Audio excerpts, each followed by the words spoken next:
digitalisasi ini simplify proses bisnis kita. Dan begitu kita simplify proses bisnis kita jadi kompetitif. Kita jadi berhasil memangkas sampai termasuk biaya logistik. Sehingga harapan kita bahwa biaya beban hidup termasuk biaya untuk menjalankan usaha ini bisa kita buat seefisien mungkin. Kita harapkan ini solusi-solusinya dari proses digitalisasi kita. Jadi opportunity itu, peluang-peluang itu sebenarnya terbuka sangat lebar sekali dan Privy pasti mampu ya untuk bisa menjadi katalisator tadi, betul?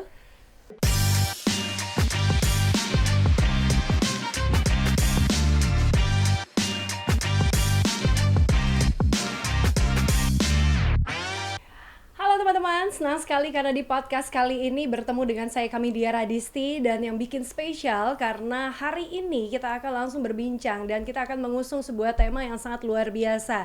Kita akan mengusung tema mengenai transformasi digital industri pariwisata dan juga ekonomi kreatif sebagai katalisator pemulihan ekonomi dalam menciptakan destinasi yang aman, nyaman, dan menyenangkan. Jadi kalau kita udah ngomongin 3 hal tersebut ya, urusannya sama aman, nyaman, dan menyenangkan, udah pas banget kita hadirkan tamu-tamu yang juga sangat spesial. Karena di tengah-tengah kita saat ini sudah hadir tentu saja yang pertama adalah siapa lagi dan siapa bukan? Oh bukan ya.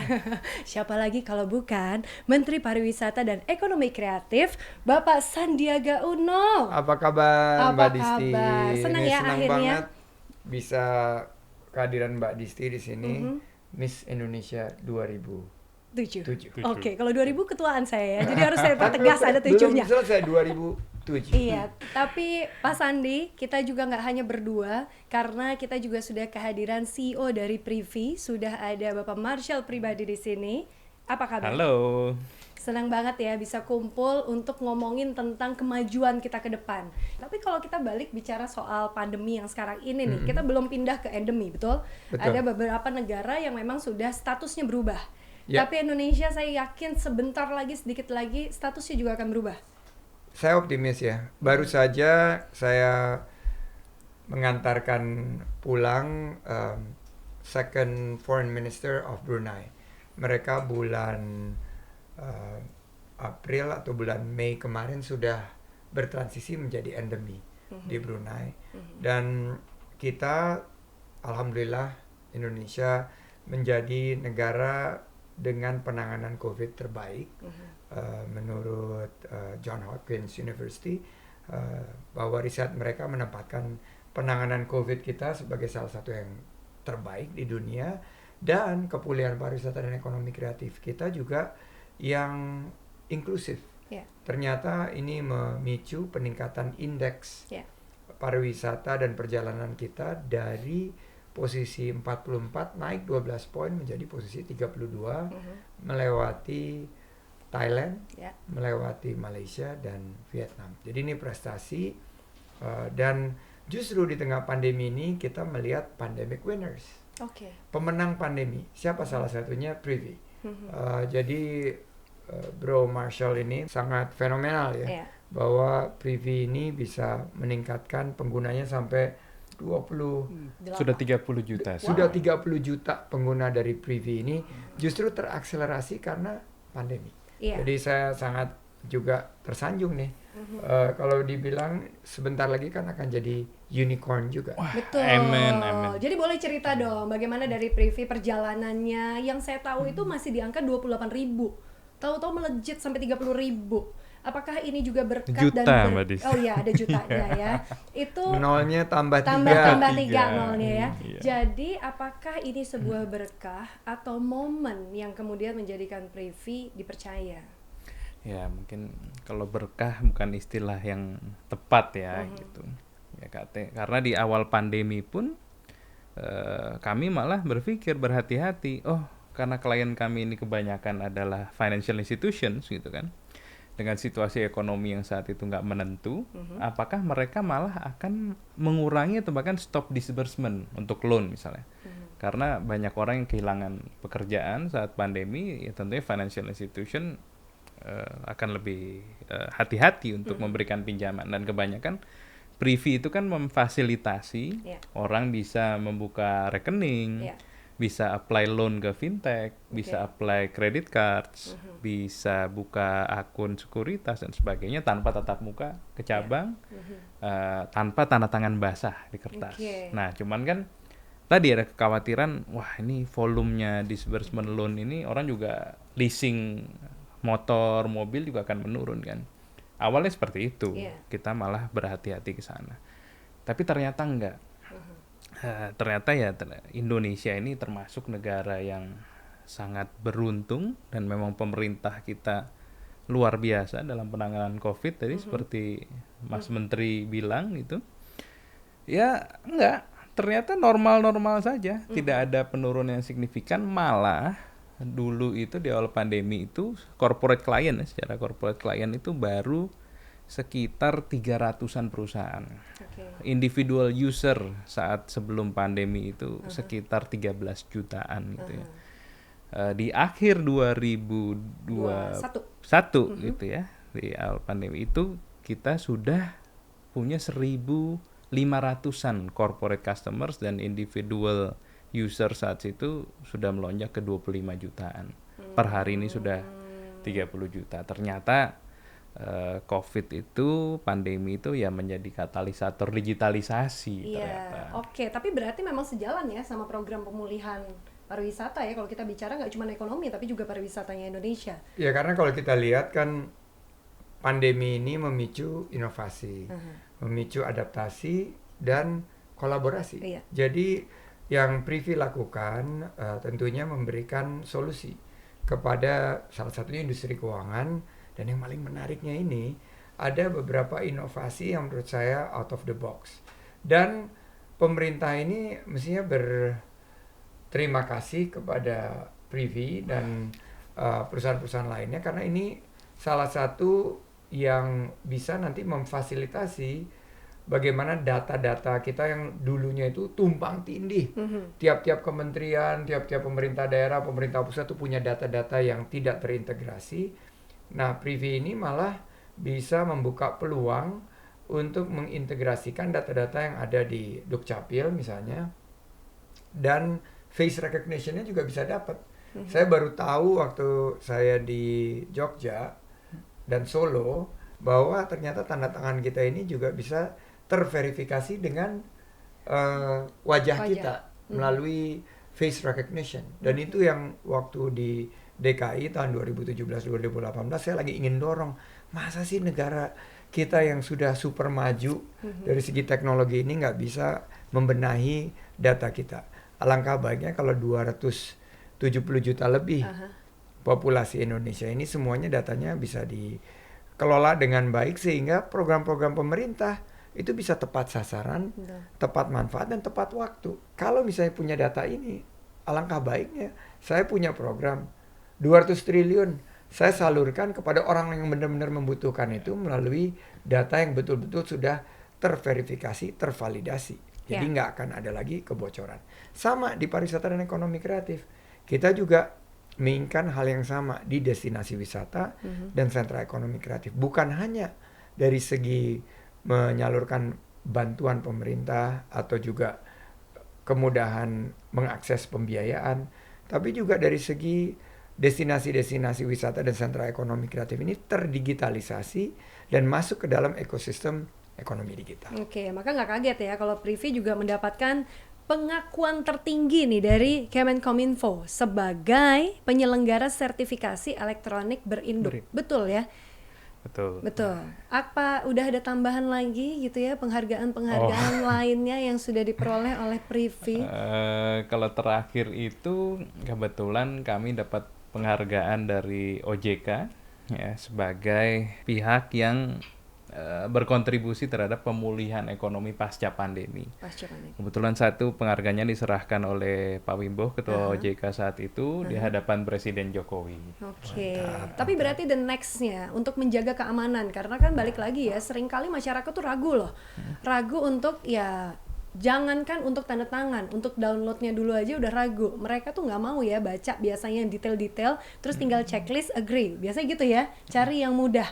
Bagaimana akhirnya bisa mengedukasi kita bahwa Privy ini sangat aman? Gini, justru digital identity ini gitu ya, itu adalah solusi yang sebenarnya sudah dipikirkan berbagai negara maju sejak lama. Mereka sudah berpikir bagaimana ketika perekonomian ini semua nanti fully digital, bagaimana orang itu tetap merasa nyaman bertransaksi, nggak perlu berkali-kali membuktikan identitas dirinya, ngasih fotokopi KTP, ngisi form NIK, nama ibu kandung, RT RW, kecamatan, kelurahan, tapi juga malah aman. Nah gini, kalau kita bicara identity theft tadi, penyalahgunaan identitas, kenapa sih bisa terjadi? Justru dengan cara tradisional, kita mau apply kartu kredit, KTA gitu ya, ke bank pinjaman. Apa yang kita lakukan? Mana fotokopi KTP, apa segala macam. Ada serahkan. fisiknya ya. Nah, masalahnya sekarang yang punya fotokopi KTP kita berapa banyak? Sehingga siapapun yang megang data-data kita lengkap, apalagi di sosmed ketahuan nama ibu kandung kita siapa, gitu segala macam. Akhirnya mereka bisa mengimpersonifikasi untuk apply kartu kredit atau KTA atas nama kita. Betul. Nah, itu yang namanya identity theft. Nah, dengan identitas digital, proses verifikasi tadi yang memang upload KTP, bahkan selfie, kita cek biometriknya ke Direktorat Jenderal Kependudukan dan Pencatatan Sipil gitu ya. Itu memang dilakukan sekali. Tetapi setelah itu, kan si orang ini tuh punya account privy yang dilindungi dengan biometriknya, gitu. Kalau dia mau authorize sesuatu, tanda tangan aplikasi pengajuan kredit tuh harus dengan biometriknya plus 2 faktor, misalnya satu lagi privy ID dan password, atau OTP SMS gitu. Kalau itu nggak dilakukan, maka orang tidak bisa meng-apply pinjaman atas nama user tersebut. Betul, berarti udah cocok ya dengan aman, nyaman dan menyenangkan, karena waktu yang dibutuhkan bahkan juga sangat singkat. Waktu itu saya juga punya pengalaman pribadi nih saat menggunakan Privy untuk pertama kalinya gitu ya, dan cukup mudah untuk orang-orang yang bisa dibilang sebenarnya kalau urusan teknologi saya puyeng tuh biasanya. Tapi ada pengalaman juga nggak sih di sini Mas Menteri urus saya dengan Privy saat tanda tangan, terus kemudian ada face recognition, mudah. Paling gampang sih saat check in hotel ya. Kalau misalnya kita bisa integrasikan beberapa program-program yang kita dorong seperti ecotourism. Jadi kita ini semestinya sudah mulai bergerak shifting ya, bahwa pariwisata itu harus berkualitas dan berkelanjutan lingkungan. Dan kami sangat terbuka dengan kolaborasi misalnya ke desa wisata. Ini sekarang lagi booming banget. Kunjungan desa wisata tahun lalu naik 30% di tengah-tengah pandemi. Nah, ini menunjukkan bahwa desa-desa wisata juga udah mulai terdigitalisasi. Dan terdigitalisasinya ini bukan hanya dari segi mereka bisa bayar pakai QRIS, tapi sekarang juga asuransinya. Nah, kemarin kita lihat ternyata kalau kita mendigitalisasi tempat-tempat rekreasi itu kan ada potensi juga kita menghadapi resiko. Nah, ini kita tawarkan asuransinya. Nah, ini bisa kita kembangkan juga bersama dengan Privy. Targetnya 1,1 juta lapangan kerja baru tahun ini bisa diciptakan. Dan dengan digitalisasi, target kita di 2024 4,4 juta lapangan kerja baru bisa kita lakukan. Gerakan Nasional Bangga Buatan Indonesia. Kebetulan saya ditunjuk menjadi ketua hariannya. Nah, ini kita ingin meng-onboard 30 juta UMKM kita ke platform ekonomi digital. Nggak mungkin kita lakukan sendiri. Nah, kita harus bergandengan tangan dengan stakeholders untuk memastikan UMKM yang kita ingin naik kelaskan, targetnya itu 30 juta di tahun 2023-2024 ini bisa kita realisasikan. Jadi pasti muncul juga nih curhatan-curhatan baru ya dari Privy, tantangan-tantangan apa yang dirasa dan kemudian harus mampu diantisipasi sebelum kemudian nggak bisa bergerak kemana-mana. Apa yang terjadi saat ini tantangannya? Ya, ini bersyukur banget nih kita punya Mas Menteri gitu ya, Menteri Parekraf yang luar biasa visioner. Kolaborasi antara swasta dengan pemerintah itu suatu hal yang memang harusnya kita dukung gitu, bagaimana tadi bangga buatan Indonesia dan sebagainya. Kalau Privy ini sukses ya, dari user 30 juta untuk kemudian jadi 100 juta, 150 juta, kemudian penduduk Indonesia menggunakan itu tadi untuk check-in hotel, segala macam, check-in airlines, tanda tangan kontrak kerja itu udah terjadi sekarang ya. Nah, sekarang kan kita mau expand nih, banyak kerjasama dengan Kemenpar, bahwa ya trust tadi, digital ID itu kan juga diperlukan di dunia pariwisata. Misalnya tour guide. Oh, tour guide yang udah punya privy ini udah pasti terverify. Dia ngakunya si A, itu pasti si A nih. Gitu. Jadi orang merasa aman ketika pakai tour guide ini. Betul. Tapi yang terpenting gini, yang ingin kami tembus gitu ya, bahwa ya privy ini mungkin bisa nantinya jadi at the center of this big data gitu ya. Tapi kami juga dengan senang hati untuk ya bekerja sama memberikan akses ke pemerintah atas big data itu yang sebenarnya sangat diperlukan bagi decision maker. Nah, tantangannya gini, orang itu suka lupa gitu kadang. Tar dulu, kalau saya tanda tangan semua kontrak saya di privy, dokumen saya ada di privy dong gitu kan. Skeptis perusahaan lokal. Padahal sadar gak sih, hari-hari dia juga pakai Gmail, dia juga pakai Google Drive, dia juga pakai berbagai sosial media yang sebenarnya aktivitasnya juga terprofile di situ. Nah, 3 tahun lalu saya sempat ketemu Presiden Jokowi. Nah, di situ saya tunjukin fotonya. Di situ justru saya jelaskan, Pak, privy ini digital identity gitu ya, di mana nantinya orang setiap beraktivitas on board ke suatu service baru itu nggak perlu ngisi-ngisi form panjang, semua pakai satu account ini gitu ya. Nah, kemudian waktu itu Pak Jokowi saya bilang, bener loh, ini identitas Pak Jokowi bener kayaknya. Saya bilang, dan ini kayaknya Pak Triawan Munaf di belakangnya. Udah ngintip-ngintip di belakang gitu ya. Masih ada backcraft nih kayaknya. Pak Dirut Telkom saat itu, privy baru di Invest Telkom saat itu. Ini jadi terverifikasi, guys. Tolong di zoom in, dapat zoom ya. out, zoom in, zoom out. Oke. Nah, jadi saya bilang, kalau kita nggak coba dorong startup lokal untuk ini, dan kebetulan bukan hanya privy ya, di Indonesia bisnis seperti privy ada 6, which is good, industrinya tumbuh gitu ya. Dan ada competition. Ada competition. Ada collaboration. Kalau kita nggak lakukan itu, pasti suatu hari akan dikuasai asing juga. Ya seperti sistem pembayaran, ya Visa, Mastercard, apa dan sebagainya. Ya gitu, jangan sampai terjadi seperti itu. Dan ternyata Pak Jokowi malah melengkapi kalimat saya. Jadi yang bilang akan dikuasai gitu saya, Pak Jokowi bilang asing gitu. Beliau paham sekali. Jadi kalau dilihat 3 hal mantra saya waktu itu. Pertama, kita lihat unstoppable global trend. 3 hal ini di tahun 2020. Yaitu pertama adalah health. Ini akan transformasi arsitektur masalah kesehatan secara luar biasa. Yang kedua adalah digitalisasi. Pandemi ini mengakselerasi digitalisasi. Dan ketiga, sustainability. Tiba-tiba kita memikirkan, wow, ini kalau misalnya kita gunakan pandemi ini untuk mengubah agar ke depan kita lebih environmental friendly, environmental sustainable, itu akan lebih bagus. Nah, Kementerian Pariwisata ini mentransformasi berdasarkan 3 unstoppable trend. Tapi begitu kita lihat, ada 3 isu nih, bro, yang kita kelihatannya ketinggalan. Dan perlu banget bantuan dari private sector. Karena pemerintah memfasilitasi private sector yang harus bantu memberi solusi. Apa? Pertama, payment. True enough, 2 tahun setelah itu kita ngadepin masalah payment. Bahwa kita nggak mandiri berkaitan dengan payment ini. Terbukti, begitu ada satu perusahaan besar yang menghandling payment, yang men-check up biayanya, semuanya pada berteriak. Yang kedua, cyber security. Nah, ini yang privy, makanya begitu kita lihat, saya bilang sama Pak Hengki, I really want to partner with this group of guys. Apalagi saya tahu ternyata SOE di belakangnya, ada Telkom, ada Mandiri. Nah, jadi cyber security, karena cyber threat ini Sis Disti, kita nggak sadari itu omnipresent. Tinggal kita lengah kapan, jebret. Kita udah kena di Kemenparekraf beberapa kali. Dan yang ketiga menurut saya, fintech.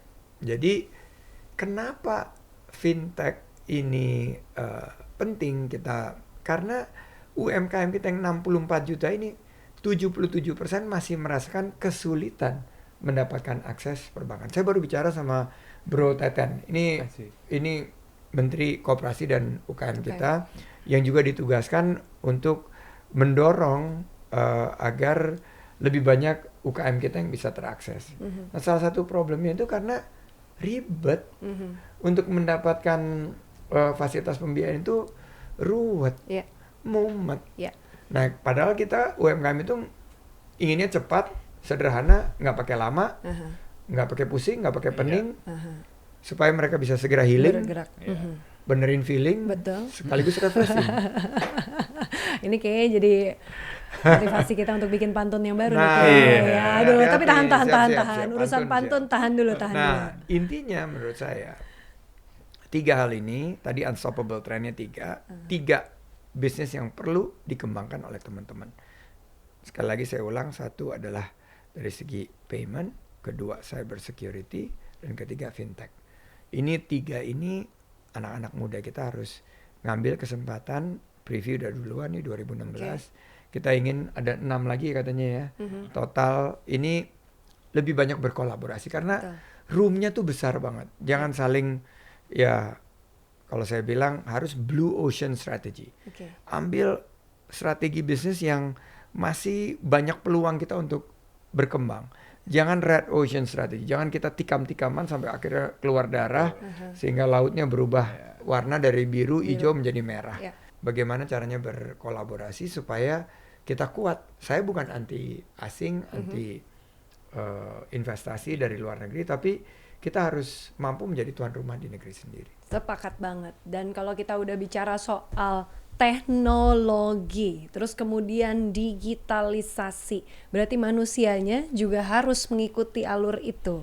Bagaimana untuk bisa menghadapi, kita udah tahu banget kalau bicara soal industri 4.0, tapi kemudian ada society 5.0. Ini kok beda, yang 1.4, yang 1.5. Pasti bicaranya tentang manusianya, betul ya?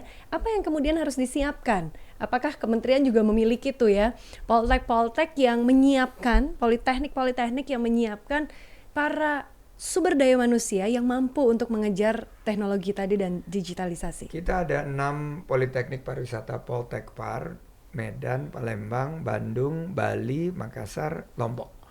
Ditambah 2 lagi tahun ini, Solo Raya sama Manado. Karena kita punya kebutuhan akan SDM, tapi SDM yang langsung siap gitu. Oleh karena itu, Poltekpar kita melakukan 3 hal utama. Pertama, upskilling. Jadi SDM kita ini harus dikuatkan skill mereka, keterampilan mereka. Bukan hanya mereka punya ijazah, tapi terus akhirnya begitu kerja mereka nggak siap, tapi mereka udah langsung bisa diserap oleh industri. Kedua, upskilling, reskilling. Karena ternyata setelah pandemi, banyak skill-skill yang dulu diperlukan berubah karena ada digitalisasi, ada adaptasi menuju kenormalan baru. Jadi harus reskilling. Dan yang paling penting, new skilling. Jadi Poltekpar ini menyiapkan juga skill-skill baru. Dulu nggak ada itu. Profesi YouTuber, profesi 3D animator, atau podcast. Nah, banyak yang harus belajar realita baru, skill-skill baru melalui new skilling. Nah, justru SDM kita inilah yang terus kita tingkatkan kualitasnya, unggul, berdaya saing, inovatif, berani mengambil risiko dan selalu bergerak sehingga target kita 4,4 juta lapangan kerja baru di tahun 2024 ini bisa kita wujudkan. Satu lagi isu nih. Pertama mengenai inflasi. Presiden selalu mengingatkan ini akan ada ancaman krisis pangan, krisis energi, krisis keuangan. Ada ancaman terhadap harga-harga bahan pokok. Digitalisasi ini simplify proses bisnis kita. Dan begitu kita simplify proses bisnis kita jadi kompetitif. Kita jadi berhasil memangkas sampai termasuk biaya logistik. Sehingga harapan kita bahwa biaya beban hidup termasuk biaya untuk menjalankan usaha ini bisa kita buat seefisien mungkin. Kita harapkan ini solusi-solusinya dari proses digitalisasi kita. Jadi opportunity itu, peluang-peluang itu sebenarnya terbuka sangat lebar sekali dan Privy pasti mampu ya untuk bisa menjadi katalisator tadi, betul? Ya, Optimis. Tentunya Optimis pasti bisa optimis. ya dengan Ini- berbagai macam ini- sumber daya manusia tadi ini ya. tipikal pengusaha nih. Oke. Dia pokoknya dia nggak mau over promise and under deliver. Iya. Dia biasanya under promise and over deliver. Soalnya dia lagi Amin. fundraising. Oh, oke. Dia lagi fundraising. Oke. Jadi udah 30 juta pengguna sekarang kan. Jadi kalau boleh dibilang ini startup yang dimulai sangat sederhana ya. Berapa orang dulu memulainya? 5 orang, 5 nyewa orang. rumah di Nyewa Jogja, rumah di Jogja. Rejowinangun dulu di gedung. Di Rejowinangun. Iya. Itu kampung wisata Rejowinangun itu kemarin menang 50 anugerah desa wisata. Karena dia punya wayang dan lain sebagainya, daya tariknya dan ditata bagus banget. Oh, di We Rejowinangun. started from there, ya sekarang di Jogja udah pindah ke Imogiri tapi udah jauh lebih besar. Wow, jadi sekarang saya bisa banggakan bahwa kampung wisata Rejowinangun yang menang desa wisata tahun lalu itu menghasilkan privy gitu. Boleh ya saya klaim ya? Boleh. Mantap, Wow. mantap ya. Wow, itu berarti di destinasi wisata dia Oke. mulainya. Nah, dari 5 mungkin sekarang sudah berapa? 450-an 450. karyawan. Dan valuasinya Oke ya. naik hampir 200 kali lipat. Wow, bahkan udah Jadi langsung buat diklaim yang ya. early investor ini lagi kipas-kipas. Oke. Aduh, sayang aku nggak invest waktu itu. Belum kenal sama Bro Marcel. Bisa, pasti masih bisa dikasih kesempatan ya. Kayaknya lagi ngobrol sama Oke. teman-teman. Mantap. Dan pasti kita butuh ya apa-apa saja harapan ke depannya gitu ya, sinergitas, kolaborasi yang masih harus dibentuk dari Privy dan juga dari kementerian, tidak hanya dari Kemenparekraf, tapi dari segala kementerian ini harus bergerak bersama juga, betul ya? Dimulai Privy dulu deh. Oke, gini. Ngomong-ngomong digitalisasi, bagaimana digital itu bisa mengkatalisasi UMKM gitu ya. Gini, soal misalnya kan tadi Mas Menteri bilang pembiayaan gitu ya. Mereka memang simpel-simpel, mudah-mudah. Iya. Nah, salah satu kendalanya gini. Ini misalkan ada UMKM. Anggaplah dia catering lah ya. Betul. Makanannya enak, hygiene-nya terjaga, dia supply ke perusahaan-perusahaan besar. Tapi mungkin dengan pembayarannya ada tempo. Kadang 3 bulan, 2 bulan baru bayar. Nah, kadang mereka itu kan butuh modal untuk operate. Karena pembayarannya setelah proyeknya selesai baru dilunasi dan sebagainya. Nah, ketika mereka itu dulu hanya bertukar yang namanya purchase order, berita acara serah terima, invoice, kontraknya segala, penawarannya itu pakai kertas, tanda tangan basah. Iya. Ketika bukti-bukti kertas itu yang mereka submit untuk mengajukan kredit, nah biasanya permasalahannya adalah si kreditur ini yang memberikan pendanaan ini kan harus memverifikasi. Betul gak sih Anda ini jualan ke perusahaan-perusahaan gede ini? Survei lagi. Dan udah dinagih, mereka udah terima dan akan bayar 2-3 bulan kemudian. Kira-kira kalau perusahaan besar, orang finance-nya ditelepon gitu, Pak, betul gak sih invoice nomor sekian ke PT ini valid dan Anda akan bayar 2 bulan lagi? Siapa yang ngangkat teleponnya? Email siapa yang balas? Nah, ketika UMKM ini sekarang sudah mulai terjadi, banyak perusahaan kan menggunakan Privy untuk document management dan tanda tangan tadi, purchase order, berita acara serah terima, invoice, kontrak dengan vendor-vendornya. Both parties gitu ya, baik si customer maupun si vendor, si supplier, itu kan sudah terverifikasi. Satu, identitas masing-masing penanda tangannya, direksinya segala macam. Kita cek ke Dukcapil karena harus punya Privy ID masing-masing. Perusahaannya, entitasnya, itu namanya Enterprise ID kami keluarkan. Itu juga kami verify dulu ke Kementerian Hukum dan HAM. Benar gak ada PT ini? Kemudian yang Privy ID-nya tadi direksinya, benar gak direksi tercatat di Kumham? Gitu kan. Nah, sehingga semua transaksi yang digital sign tadi, PO apa itu nggak perlu lagi krediturnya pusing. Ini asli apa enggak? Udah pasti kok di tanda tangan Telkom, di tanda tangan Bank Mandiri, sudah diterima, invoice-nya akan dibayar 2 bulan lagi. Nah, hal-hal seperti itu sih, ketika mereka itu go digital signature-nya dipakai kemana-mana, itu akan sekaligus membentuk profile mereka, credit worthiness mereka, sehingga akan jauh seamless nanti prosesnya. Oke, mantap ya. Berarti harapan berikutnya Mas Menteri pasti udah nyiapin dalam bentuk pantun. Saya yakin nih, percaya nih. Coba bener nggak ya kira-kira? Harapan-harapannya apa disertakan dalam bentuk pantun kah hari ini Mas Menteri? Jalan-jalan ke Tanah Abang. Cakep. Jangan lupa membeli jagung. Cakep. Kalau pariwisata dan ekonomi kreatif ingin berkembang, Cakep. teknologi digital seperti Privy harus didukung. Yeay. Pak Marshall, siap nggak dengan pantun balasannya? Karena kalau jadi host sih nggak harus nyiapin pantun kayaknya Gitu ya, wah curang. Yaudah, saya dulu berarti. Mantap. Jalan-jalan ke Tawangmangu makan teri. Cakep. Setelah menunggu akhirnya ketemu Mas Menteri. Wisata kemanapun pakai Privy, Cakep. dapat gratis proteksi asuransi. Yeay. Itu namanya pantun promo. Pantun promo ya. Serius banget ya pantunnya ya. Apalagi saya udah gak usah mikir nih rasanya. Jadi gimana kalau kita tutup aja podcast kita kali ini karena udah banyak Harus ada banget. dong pantunnya dong, Sis Oke, Disti. kalau gitu Sis Disti mau nyiapin ya. Mas Menteri jalan-jalan ke Pulau Bali. Cakep. Jangan lupa untuk beli oleh-oleh. Artinya, Kalau kita mau menggunakan semua aplikasi secara terverifikasi, cakep. jangan lupa gunakan Privy. Beda belakangnya. Padahal belakangnya oleh-oleh. Tadi kok nggak ada oleh-olehnya yang mirip-mirip sih. Tapi Oleh-oleh namanya terasi mestinya oh, gitu. iya ya udahlah ya memang segini Oleh-oleh aja. TV gitu. Oleh-oleh Cepet loh ya TV. Mas Menteri ini. Iya loh kok bisa sih? Saya penasaran. Udah ada contekannya belum sih tuh? Nggak ada. Ini Hebat. schedule yang ada di sini. Oh iya karena saya tahu ya abis ini udah harus ada schedule berikutnya. Pokoknya sehat terus Mas Terima Menteri. kasih Sis Disti dan terima kasih Bro Marshall. Thank you so much Thank Mas you. Menteri. Kita ingin banget kolaborasinya ditingkatkan. Kemarin ini kita sudah tanda tangan. Tentunya menggunakan elektronik, tapi kita juga kemarin juga di Bali secara cepat kan sempat ada viral tuh banyak wisatawan yang memenuhi airport nggak ada tempat duduk, ada yang hamil dan lain sebagainya.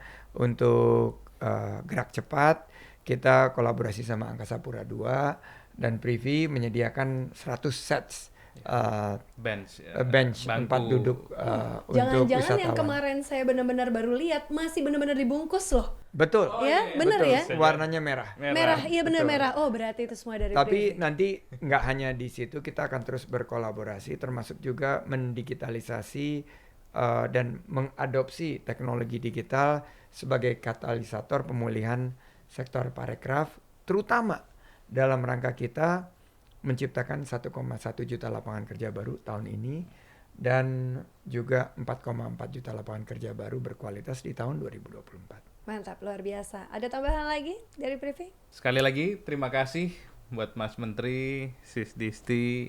Nih forum ini singkat tapi luar biasa, thank you banget. Betul.